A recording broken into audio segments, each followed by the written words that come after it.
जय हिंद सब लोगों को।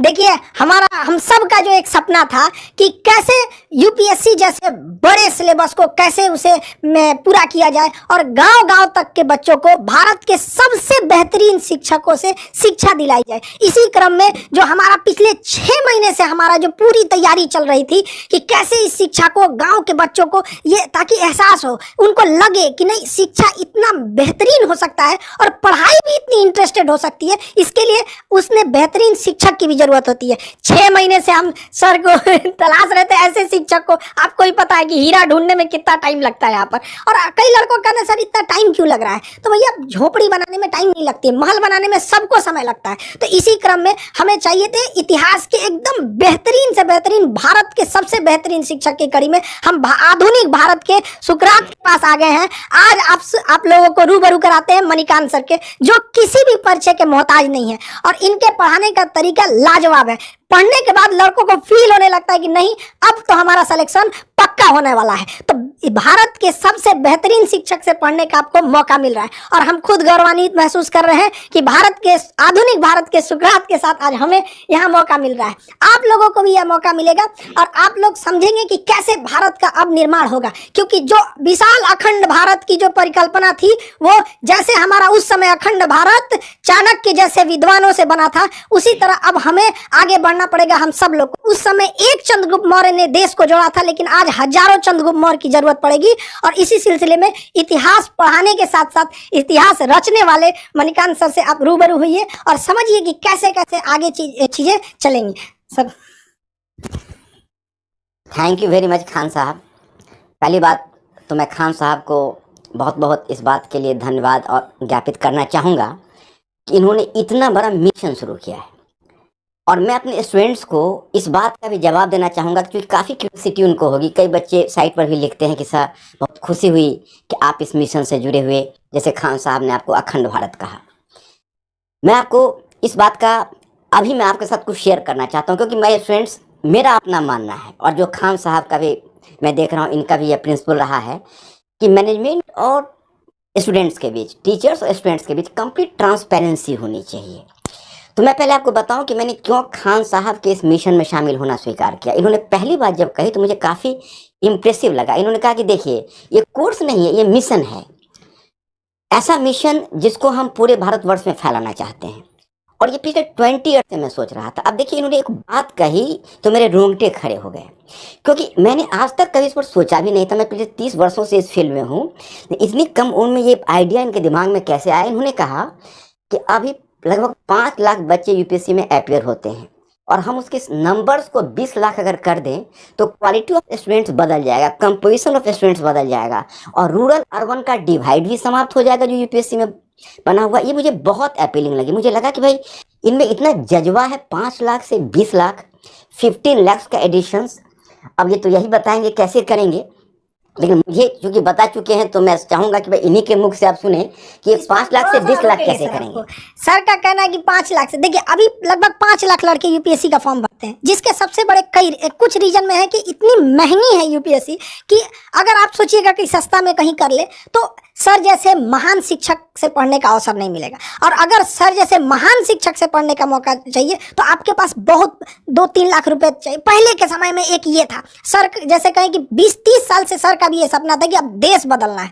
तो इसी सिलसिले में अभी क्या है कि गांव के लड़कों को इतनी कम फीस में भारत के सबसे बेहतरीन शिक्षक से पढ़ने का जब मौका मिलेगा, मणिकांत सर जैसे शिक्षक से पढ़ने का मौका मिलेगा, तो नए नए लड़के जुड़ेंगे। और जो अभी 5 लाख लड़के फॉर्म भरते हैं, अब आने वाले समय में 20 लाख लड़के फॉर्म भरेंगे। तो जो पहले क्या था कि डीएम, एसपी, बड़े बड़े अधिकारियों का सिलेक्शन इन्हीं 5 लाख में होता था और ये जाके भारत के 140 करोड़ लोगों को कंट्रोल करते थे। अब क्या है, इसका दायरा बढ़ाना है ताकि ज्यादा से ज्यादा बेहतरीन लड़कों का सिलेक्शन हो सके। गरीब लड़का जो गांव में है, उसके पास पैसे नहीं है, तो इसका कोई अपराध नहीं है कि वो सर जैसे महान शिक्षक से न पढ़ सके। अब हम सारे लोग इसमें आगे बढ़ेंगे और ज्यादा से ज्यादा लोगों को यहाँ पे जोड़ा जाएगा ताकि देश निर्माण में आगे बढ़ाया जा सके। Sir, thank you very much Khan साहब। इतनी बड़ी बात और मेरे ऊपर बहुत बड़ी रिस्पॉन्सिबिलिटी गिरी।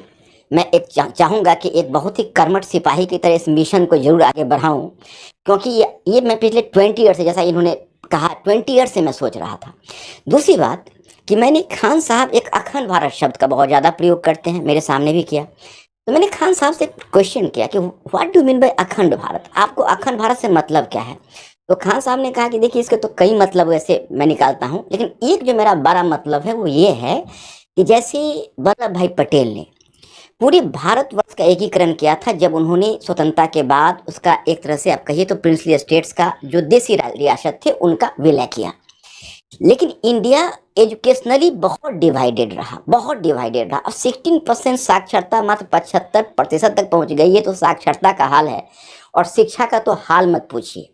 इनका कहना है कि हम डिजिटल इस रेवोल्यूशन से हम पूरे इंडिया की एजुकेशन के इस फासला को तय करेंगे।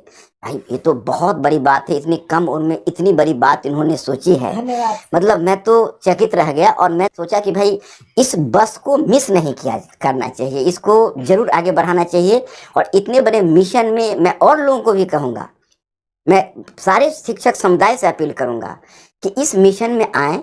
ये बहुत बड़ा मिशन होगा और इससे एक सेटिस्फैक्शन मिलेगा, हर आदमी को जीवन में एक मीनिंग मिलेगी। तो और दूसरा तो ये दो इनका मुद्दा रहा और इसी वजह से मैं इस प्लेटफॉर्म पर हूँ। तो मुझे लगता है कि मेरे स्टूडेंट्स लोग अभी मेरे इस क्वेश्चन का मतलब their question has already been answered. चलिए आप लोगों ने तो सुना होगा भाई, अभी मैं जुड़ा हूँ और मेरे कुछ बंधुवर और भी अच्छे शिक्षक जुड़े हैं। मेरा विश्वास है और जब मैं इनकी आंखों में देखता हूँ तो मेरा विश्वास और भी बढ़ जाता है, क्योंकि मैंने इतना ऑप्टिमिस्टिक इंसान अपने लाइफ में बहुत कम देखा है। ये पूरे भारतवर्ष के संदर्भ में बोलते हैं, यही अपने आप में आज तक मैं कभी ये शब्द के लिए हिम्मत नहीं जुटा पाया था, लेकिन अब इनके साथ मिशन से जुड़कर मैं भी अब हिम्मत जुटा पा रहा हूँ। सर आप लोगों की बहुत जरूरत है देश को, देश को बहुत ज्यादा जरूरत है, समाज की अंतिम पीढ़ियों को। और हम इतना विश्वास दिलाते हैं कि आप लोगों को ना एक इतिहास पढ़ने के साथ साथ इतिहास रचने का मौका मिलेगा। और सर यही बच्चे निकलेंगे और बदलेंगे। कि कभी कहा जाता है कि हिंदी मीडियम के लड़कों का रिजल्ट नहीं हो रहा है, ये बड़ा चीज है। अरे हिंदी मीडियम के लड़कों को आपने मौका कहाँ दिया? वहां पर गरीब बच्चा जो गांव के सड़कों पे घूम रहा है, तो ऐसा थोड़ी है कि उसके पास योग्यता नहीं है। अरे उसके पास पैसे नहीं है, अब कोई बाधा नहीं आएगी सर। लड़कों का तो कई लड़कों का कहना है कि सर आ गया अब हम तो कोई किला उखाड़ देंगे। देखिए खान साहब ने दो बातों को मैं कहना चाहूँगा। खान साहब का एक मुझे प्लान बहुत अच्छा लगा, जैसे एक हिंदी मीडियम तो रहेगा, लेकिन मैंने एक देखा खान साहब कि हिंदी मीडियम में जो बच्चे होते हैं उनके मन में कहीं ना कहीं अंग्रेजी के लिए एक ऐंठन होती है। और आप ग्रामीण क्षेत्रों में ऐसा देखेंगे कि इंग्लिश लोग लिख लेते हैं लेकिन इंग्लिश बोल नहीं पाते हैं। आप गौर करके देखेंगे इंग्लिश समझ लेते हैं लेकिन इंग्लिश में अगर उनको एक्सप्रेस करने के लिए कहा जाता है तो दिक्कत होती है।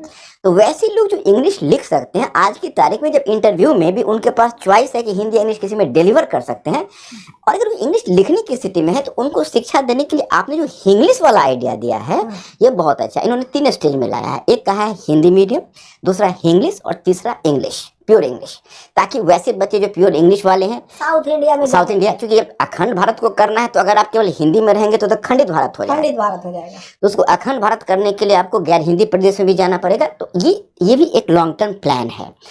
और इस संदर्भ में अब आप कुछ कहना चाहेंगे? तो सर एक चीज हम जरूर पूछना चाहेंगे सर कि ये आपके जो पढ़ाने का एक नया यूनिक मेथड जो है, इतिहास को इतिहास तक सीमित न रख के उसे वर्तमान परिदृश्य से जोड़ना, उसे भौगोलिक दृष्टि से जोड़ना, अंतर्राष्ट्रीय संबंधों में ऐतिहासिक घटनाओं का क्या असर पड़ा उस सब चीज़ों को जोड़ना। जैसे एक छोटा सा एग्जाम्पल के तौर पर चाइना जो है जापान के प्रति इतना ज़्यादा एग्रेसिव क्यों है? लोगों को तो दिख रहा है, सबको दिख रहा है कि चाइना जापान के प्रति स्पेशली बहुत एग्रेसिव है, लेकिन वो इतिहास की उस घटना को नहीं देख रहे हैं कि जापान द्वारा मंचूरिया पर क्या हुआ था। तो ये जो चीजें आप जोड़ते हैं ना, ये लड़कों के लिए बहुत बेहतरीन साबित होगा। सर इसके लिए थोड़ा सा बताइए कि लड़कों में ये भी क्यूरियोसिटी रहती है कि अरे सर हमसे तो कर रहे थे आप पहले क्यों नहीं लाए, जो लड़के थे कि सर हमको भी ये मौका मिला रहा था। तो सर ये जरूर बताइए वो यूनिक तरीका से। अब माय स्टूडेंट्स, अब इसमें मैं जो खान साहब ने जो क्वेश्चन किया है उसमें मैं एक चीज़ में और भी जोड़ना चाहूँगा, फिर मैं इसका भी रिप्लाई कर रहा हूँ। मैंने खान साहब से पहला क्वेश्चन किया था, इन्होंने जब अपनी फ़ी को 7500 रखी, मैंने कहा कि खान साहब कहीं आपका ध्यान क्वांटिटी पर ही तो नहीं है, क्वालिटी, कहीं ऐसा तो नहीं कि क्वालिटी के साथ कोई कॉम्प्रोमाइज़ होगा, क्योंकि क्वालिटी के मामले में मैं बहुत ज़्यादा सेंसिटिव रहा हूँ। सर यहाँ हम आपको रोकेंगे यहाँ पर। एक बात बताइए लड़के लोग, जहाँ पे सर खड़े रहेंगे वहाँ पे क्वालिटी के बारे में अगर कोई डाउट कर रहा है तो फिर उसको एक बार पुनर्विचार करना चाहिए कि वो किस दुनिया में जी रहा है सर। तो आपका रहना एक इतने बड़े चीज़ों का बनना ही अपने आप में इस बात का प्रमाण है कि क्वालिटी तो बेस्ट रहेगी, बेस्ट में भी सबसे बेस्ट, कि लड़कों को लगने लगेगी पढ़ने के बाद मेरा तो हो ही जाएगा सर। यही इनका जो ये उत्तर था मेरे बहुत सेटिस्फैक्टरी लगा। इन्होंने उसके बाद इन्होंने हमसे एक सवाल किया, कहा कि अच्छा ये बताइए सर, आपका जो method of teaching of history है वो यूनिक कैसे है? तो मैंने इनको जवाब दिया कि देखिए, मैंने इसमें कोई यूनिक, लोग इसलिए मानते हैं कि एनसीईआरटी पुस्तक के इंस्ट्रक्शन को नहीं समझ पा रहे हैं। एनसीईआरटी पुस्तक में जो क्लास 6 से लेकर 12 तक आप जाएंगे, एक प्रीफेस का पेज होता है, उसमें एक स्पष्ट क्लियर कट एक इंस्ट्रक्शन है। उसमें यह है कि पहला कि देखिए आप मतलब you have to discourage the rote learning among students and try to activate their pattern of thinking. मतलब स्टूडेंट्स में आप सोचने की प्रवृत्ति को विकसित करिए और रटने की प्रवृत्ति को हतोत्साहित करिए। वो तब संभव है कि जैसा कि अभी खान साहब ने कहा कि जापान और अगर चाइना का वर्तमान कन्फ्लिक्ट है तो उसको हम अतीत में ले जाएं, अतीत को वर्तमान में लाएं, तो बच्चों में स्वयं एक्टिवेट हो जाता है सोचने की प्रवृत्ति। दूसरी बात क्या है कि आपके एनसीईआरटी में लिखा हुआ है कि विभिन्न विषयों के बीच के दीवारों को तोड़कर एक अंतर अनुशासनात्मक दृष्टिकोण विकसित करिए। वही मैं करता हूँ। अब हिस्ट्री है तो हिस्ट्री को इंटरनेशनल रिलेशन से, इंटरनेशनल इकोनॉमी से, अब तो जो हमारी टीम है, अब हमारी जो टीम है अपने और बंधुवर हैं, हम लोग साथ बैठेंगे, हम तो काफ़ी एक्साइटेड हो रहे हैं कि हम इस पैटर्न को ही चाहते हैं चेंज करना। अभी यूपीएससी में खान साहब क्या हो रहा है कि अलग अलग बच्चे अलग अलग पढ़ते हैं विषय। नौबत ये है कि बच्चों की स्थिति उस तबले की तरह हो रही है जिसको अलग अलग लोग धुन बजा के चले जाते हैं। हम चाहेंगे वो सिंक्रोनाइज करें सारे ट्यून, और वो तभी होंगे एक टीम वर्क की तरह। जैसे आप वॉलीबॉल टीम देखते हैं, फुटबॉल टीम देखते हैं कि एक पास दे रहा है, दूसरा गोल कर रहा है, so that should be A complete team. तो मैं आपको बताऊं कि यह चीज़ इन्होंने मुझे कहा कि बिल्कुल ठीक है, ऐसे ही इसको ले चला जाए, और इस बात से काफ़ी एक्साइटेड हुए। तो एकेडमिकली मुझे बहुत सेटिस्फैक्शन मिला इनके इस प्रोग्राम से। और बाकी तो आपको खान साहब बताएंगे। एक चीज लड़कों से कहेंगे, देखो भाई सर के मुस्कुराहट पे मत चले जाना। यहाँ पे जितने लोग हम लोग सेलेक्ट करेंगे ना, देखिए हम लोग का एक प्लान है कि लड़के जो हैं जब आप क्लास करेंगे तो उसमें ऑटोमेशन इतना लेवल रहेगा कि वो आपका खुद चेक कर लेगा कि आप कितने लेवल पे हैं, कितना मेहनत कर रहे हैं। जब आपसे टेस्ट लिया जाएगा तो उसका रिकॉर्ड हमारे सर्वर पे रहेगा कि आप कितना अच्छे से टेस्ट देते हैं, कितने अच्छे से पढ़ते हैं।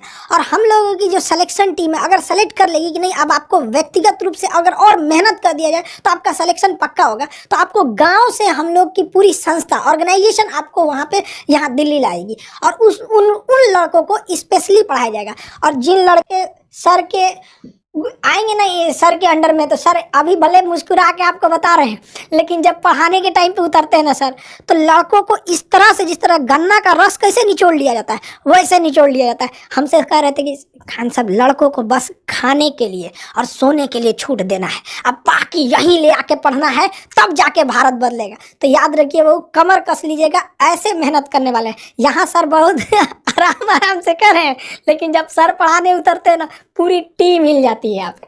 इसलिए आप लोग का क्या हाल होगा, इसलिए आप रेडी रहिएगा। और ये ज़रूरी भी है। अब मजाक, यूपीएससी मजाक की चीज़ नहीं है। यहाँ पर हम लोगों का जो सपना है इतना बड़ा, इतने भारत के सबसे बड़े बड़े शिक्षक जो भी भारत में हैं, जैसे सर ने कहा कि और भी हमारे साथ जुड़ते रहेंगे लोग, सब लोग, तो आप लोगों को इसमें कोई दिक्कत नहीं आएगी। बाकी सर तो हैं आप लोग के लिए, आपको अतीत में लेके जाके आपको इतिहास पढ़ाएंगे।